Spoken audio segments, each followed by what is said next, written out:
Hello everyone, I am Leena Yadav in Civil Department from Bharati College of Engineering and Technology.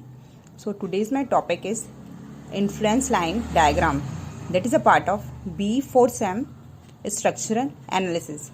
So देखते हैं कि हम influence line को कहाँ पे और क्यों यूज़ करते हैं और स्ट्रक्चर एनालिसिस सब्जेक्ट में क्यों स्टडी करते हैं।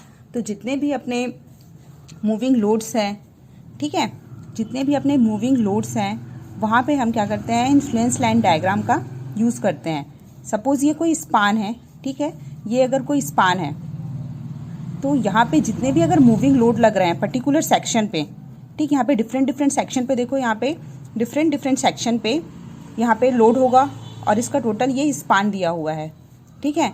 तो अब एक स्पान है तो इसका किसी पर्टिकुलर सेक्शन पे रिएक्शन होगा, मूवमेंट होगा, शेयर फोर्स होगा, ये सारी वैल्यू हमको फाइंड आउट करनी होती है, ठीक है। तो हम इसके लिए हम क्या करते हैं, इन्फ्लुएंस लाइन डायग्राम का यूज़ किया जाता है। तो इन्फ्लुएंस लाइन डायग्राम में टोटल जो स्पान जो है वो तो हमको ऑलरेडी प्रेजेंट होता है, बट यहाँ पे हम क्या करते हैं, पर्टिकुलर डिफरेंट पॉइंट्स पे रिएक्शन को, मोमेंट को और शेयर फोर्स को फाइंड आउट करते हैं। और प्रैक्टिकली एग्जाम्पल कहाँ होता है इन्फ्लुएंस लाइन का, जैसे कि जितने भी आपने गर्डर्स होते हैं, बड़े बड़े इंडस्ट्रियल्स में मूविंग गर्डर्स होते हैं, ठीक है, तो वहाँ पे हम इन्फ्लुएंस लाइन का यूज़ करते हैं। या फिर अगर कोई हम कॉम्पिटिटिव एग्ज़ाम दे रहे हैं और वहाँ पे हमको लॉन्गर स्पान का सेक्शन दिया हुआ है, बट हमको ईजिली और नंबर ऑफ लोड जो है वो ज़्यादा है और हमको किसी भी पर्टिकुलर सेक्शन पे रिएक्शन, मूवमेंट और शेयर फोर्स फाइंड आउट अगर करना है तो हम ईजिली इन्फ्लुएंस लाइन के थ्रू उसको फाइंड आउट कर सकते हैं। इन्फ्लुएंस लाइन के थ्रू हम इजीली उसको फाइंड आउट कर सकते हैं, ठीक है। तो यहाँ पे सबसे पहले हम देखते हैं, सपोज एक स्पान लिया हुआ है, ये जिसका टोटल लेंथ जो है वो L है, टोटल लेंथ जो L है, और यहाँ पे RA की वैल्यू है और ये RB की वैल्यू है। दैट मीन्स यहाँ पे ये रिएक्शन पॉइंट है, पॉइंट A एंड ये आपका हो गया पॉइंट B। तो दो स्पान आपको दिख रहा है, पॉइंट A और पॉइंट B, जिसका जो टोटल लेंथ जो दिया हुआ है आपको वो क्या है, L है। और यहाँ पे एक आपको पॉइंट लोड दिया हुआ है 1 किलो न्यूटन का, ठीक है, 1 किलो न्यूटन का एक पॉइंट लोड लगाए हुए हैं, जहाँ पे रिएक्शन A से इस पॉइंट लोड का बीच का डिस्टेंस जो है x है, ठीक है।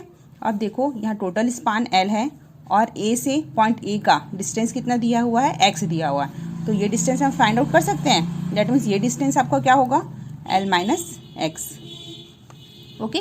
तो ये आपका टोटल स्पान है जिसपे हमको मैक्सिमम मूवमेंट, रिएक्शन या शेयर फोर्स फाइंड आउट करना है, ठीक है।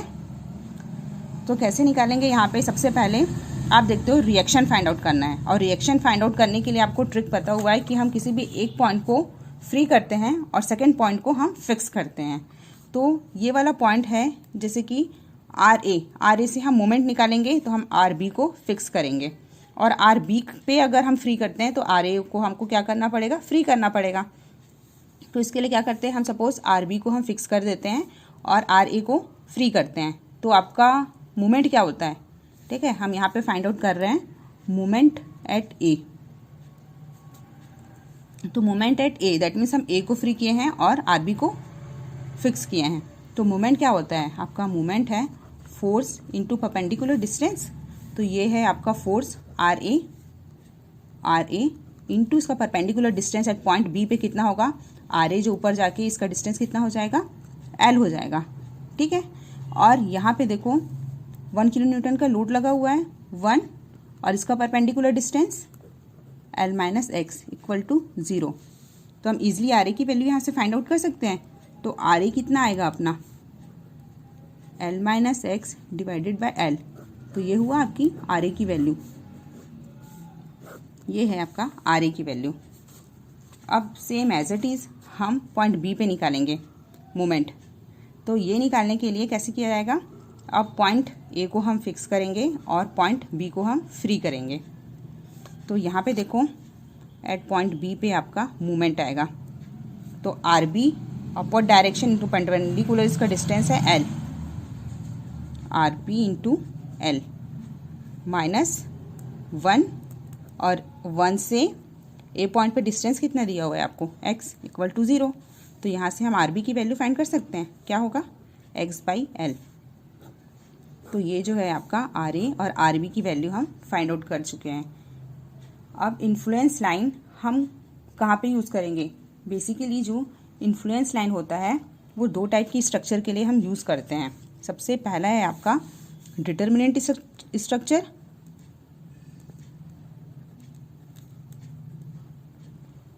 और दूसरा है आपका इनडिटर्मिनेंट स्ट्रक्चर।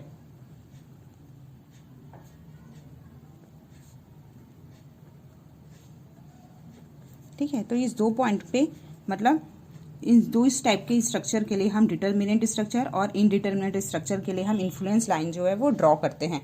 अब पॉइंट ये होता है कि डिटर्मिनेंट स्ट्रक्चर क्या होता है और इनडिटर्मिनेंट स्ट्रक्चर क्या होता है। जब भी हम किसी भी बीम का हो या फिर फ्रेम का हो रिएक्शन मोमेंट या शेयर फोर्स फाइंड आउट करते हैं, ठीक है, तो अगर रिएक्शन मोमेंट और शेयर फोर्स अगर फाइंड आउट कर रहे हैं और ईजिली हम इक्विलिब्रियम के थ्रू उसको सॉल्व कर सकते हैं। इक्विलिब्रियम का मतलब जो समेशन ऑफ एम है वो इक्वल टू 0 होगा, summation of F Y equal to 0 और summation of Z equal to 0 है। ठीक है, उसको ईजिली अगर हम फाइंड आउट कर पा रहे हैं तो वो होगा क्या आपका डिटर्मिनेंट स्ट्रक्चर, जिसको हम इक्विलिब्रियम के थ्रू ईजिली फाइंड आउट कर सकते हैं। बट अगर हम इक्विलिब्रियम के थ्रू उसको सॉल्व नहीं कर पा रहे हैं तो उसको क्या बोला जाता है? Indeterminate structure. दैट मीन्स जो टोटल मूवमेंट है, समेशन ऑफ वर्टिकल फोर्सेस हैं, समेशन ऑफ हॉरिजॉन्टल फोर्सेस हैं, ये इसकी वैल्यू 0 अगर नहीं आ रही है दैट मीन्स वो क्या होगा आपका इनडिटर्मिनेंट स्ट्रक्चर। अब इस टोटल स्पान पे ये वाला जो टोटल स्पान है इसका हम आर ए और आर बी की वैल्यू यहाँ पे निकाल चुके हैं। तो इसको हम इजली यहाँ पे इन्फ्लुएंस लाइन डायग्राम ड्रॉ करने के लिए हम यहाँ पे लिख देते हैं आर ए की वैल्यू कितनी आई है अपनी l-x डिवाइडेड बाय l, और आर बी की वैल्यू है अपनी x/l। ये आर बी की अपनी वैल्यू आ गई है। अब इन्फ्लुएंस लाइन डायग्राम ड्रॉ करने के लिए हम फिर से स्पान कंसीडर करते हैं। ये अपना वही स्पान है, reaction R B R A, और ये है आपका आर बी जिसका टोटल लेंथ है l। पॉइंट लोड आपका 1 किलो न्यूटन का, डिस्टेंस है आर ए से x, और ये है आपका l-x।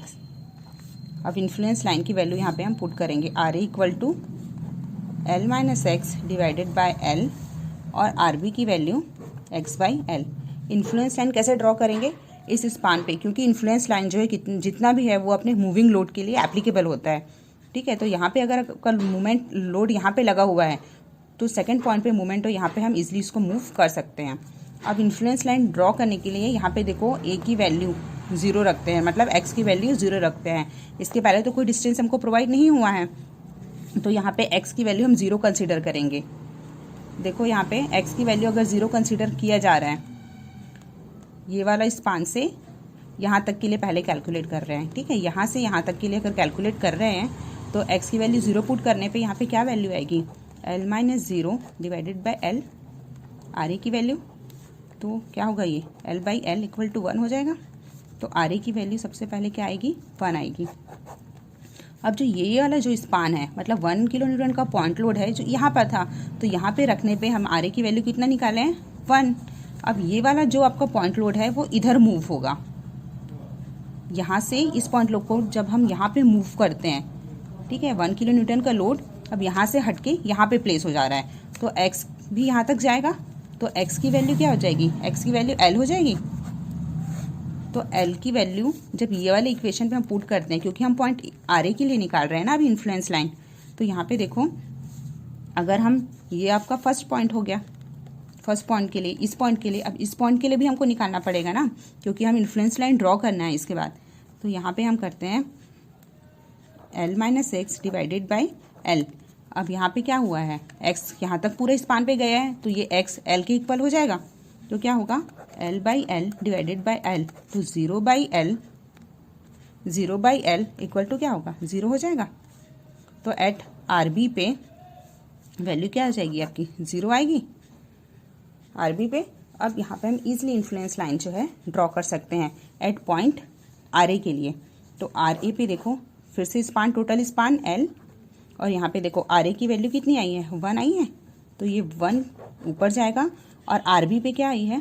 ये आपकी 0। ठीक है, ये इसका स्पान है। ठीक है, स्पान है ये L का,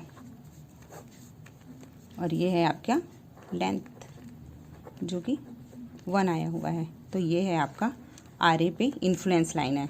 अब सेम एज इट इज़ हमको RB पॉइंट पे निकालना है। तो RB पॉइंट के लिए हम पहले ही वैल्यू फाइंड आउट कर चुके हैं, RB इक्वल टू x/L। तो सेम आपको क्या करना है, अब RB के लिए यही प्रोसीजर जो है फिर से अप्लाई करेंगे। अब हम पहले से ही ये एक चीज़ याद रखनी है, इन्फ्लुएंस लाइन ड्रॉ करने के टाइम जो x की वैल्यू है हमेशा एक पॉइंट से ही फिक्स होती है। तो सबसे पहले हम पॉइंट यहाँ से लिए हैं। ठीक है, यहाँ पे x की वैल्यू हम यहाँ से पुट किए हैं, तो यहाँ पे भी RB के लिए भी यही वैल्यू अगेन पुट होगी। तो यहाँ पे RB के लिए x की वैल्यू अगेन हम क्या पुट करेंगे, 0 पुट करेंगे। तो RB के लिए जो फर्स्ट पॉइंट है आपका, इसको हम डैश ले लेते हैं RB डैश के लिए। तो RB ऑल वैल्यू हमको दी हुई है, तो x इक्वल टू हम पहले 0 कंसीडर कर रहे हैं, तो 0/L इक्वल टू क्या होगा, 0 हो जाएगा। तो RB डैश की वैल्यू आपकी 0 आ जाएगी। अब ये जो स्पान है वो अगेन मूव करेगा यहाँ के लिए, अगेन ये मूव होगा ना, क्योंकि हम दोनों पॉइंट के लिए निकाल रहे हैं। फर्स्ट RA के लिए निकाले हैं, अब RB के लिए निकालेंगे। तो दोनों पॉइंट के लिए अपना जो लोड है वो मूव होगा। फर्स्ट पॉइंट के लिए तो निकाल चुके हैं, अब इस पॉइंट के लिए देखते हैं। अब ये जो लोड है यहाँ पे मूव होगा, तो अगेन x की वैल्यू L के इक्वल हो जाएगी। तो यहाँ पे अगेन हम RB डबल डैश ले लेते हैं, यहाँ पे वैल्यू अगेन x/L। तो यहाँ पे इस स्पान से कंसीडर करने पर ये जो लोड यहाँ मूव होगा, तो अगेन x जो L के इक्वल हो जाएगा। तो यहाँ पे L/L इक्वल टू 1 हो जाएगा। तो RB वैल्यू के लिए अब इन्फ्लुएंस लाइन कैसे ड्रॉ करेंगे, सेम अपना स्पान रहेगा। यहाँ पे था अपना RA और ये अपना RB डैश और RB डबल डैश। तो RA डैश की वैल्यू अपनी तो ऑलरेडी 0 आ चुकी है, और RB डबल डैश की वैल्यू कितनी आई है, 1 आई है। तो ये 1 ऊपर जाएगा, 1 किलो न्यूटन ऊपर जाएगा, और RB डैश पे वैल्यू क्या आई थी, 0 आई थी। तो अब इसको मर्ज कर देते हैं। तो इस तरह हम इन्फ्लुएंस लाइन ड्रॉ करेंगे। ये आपका B पॉइंट के लिए था, और ये जो है आपका A के लिए था। ठीक है, फर्स्ट डायग्राम। तो इस प्रोसीजर से हम इन्फ्लुएंस लाइन जो है ड्रॉ कर सकते हैं। सबसे पहले क्या करना है आपको, किसी भी मूविंग लोड पे अगर मैक्सिमम शेयर फोर्स, रिएक्शन या बेंडिंग मोमेंट फाइंड आउट करना है, तो हम पर्टिकुलर किसी भी पॉइंट पे उसका स्पान अगर दिया हुआ है तो इन्फ्लुएंस लाइन हम ड्रॉ कर सकते हैं ईजिली।